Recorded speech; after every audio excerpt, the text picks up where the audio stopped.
मी गणेश मारुती हजारे, राळेगण सिद्धी, तालुका पारनेर, जिल्हा अहिल्यानगर.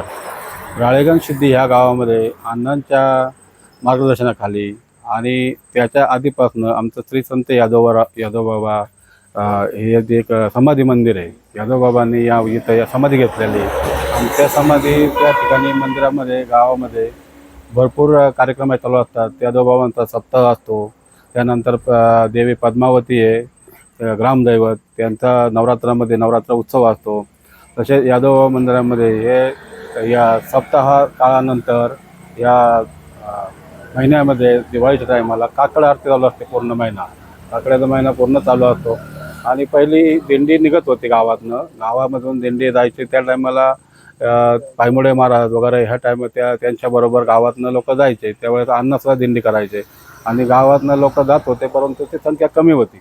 2017मध्ये श्री संत निळोबारायांच्या त्या गावातील ग्रामस्थांनी व अध्यक्ष यांनी निर्णय घेऊन त्या निळोबारायांचा सोहळा चालू केला 2017पासून. तेव्हापासून आम्ही त्यामध्ये त्या निळोबारायांच्या संस्थानाबरोबर चालतोय आता सध्या. आणि सध्या माझ्या गावातून ह्या वर्षी 128 लोकांनी पंढरपूरला गेले होते.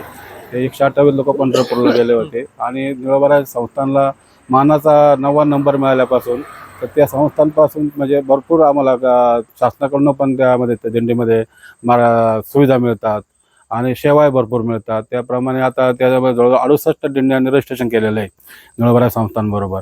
मग त्या संस्थांच्या एवढ्या दिंड्यांनी रजिस्टर केल्यापासून मग तो सोहळा आता सध्या जवळ त्याच्यामध्ये 17 ते 18 हजार लोक चालतात.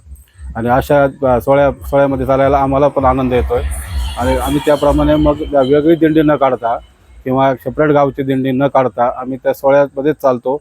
आणि त्या सोहळ्याबरोबरच चालायला पाहिजे, कारण संतांच्या मागे चालण्यामध्ये जो आनंद आहे तो सेपरेट दिंडी घेऊन आपले 10-20 माणसं किंवा 50-200 माणसं घेऊन चालण्यामध्ये नाही. म्हणून आणि त्यासाठी सरकारने आम्हाला भरपूर अनुदान पद्धतीने पण काम केलेलं आहे. आणि ठिकठिकाणी त्यांनी टेंट वगैरे हे ते असं सहाय्य केलेलं आहे. आणि सोहळा मोठा करण्यामागं अध्यक्ष जे आहेत निळोबाराय संस्थांचे त्यांचा फार मोठा म्हणजे त्यांनी श्रमदान केलेलं आहे. परिश्रम करून हा सोहळा चालू केलेला आहे. आणि या सोहळ्याला हळूहळू याचं प्रचंड असं मोठं रूप मिळणार आहे. अशा प्रकारे आम्ही चालतोय राळेगण सिद्धीमधून.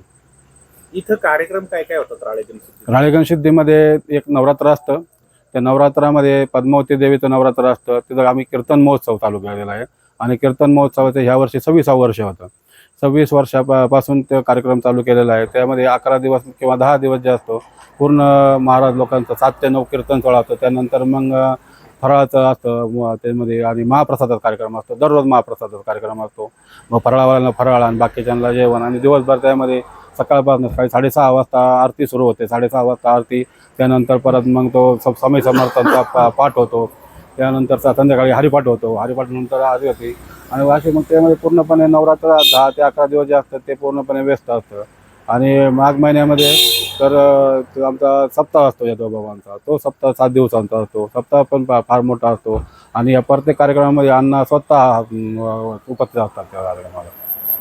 तुमच्या कुटुंबातले वारीत कुठं किती लोक जातात? आमच्या कुटुंबामध्ये आम्ही सोहळा चालू केल्यापासून मी 2017मध्ये रिटायर आहे. 1 मध्ये आर्मीमधनं सिग्नल कोरमधून रिटायर आहे. तेव्हापासून आल्यापासून सोहळा ज्या वर्षीपासून चालू केला त्याच वर्षीपासून आम्ही त्या वारी म्हणजे चालायला लागलेलो आहे.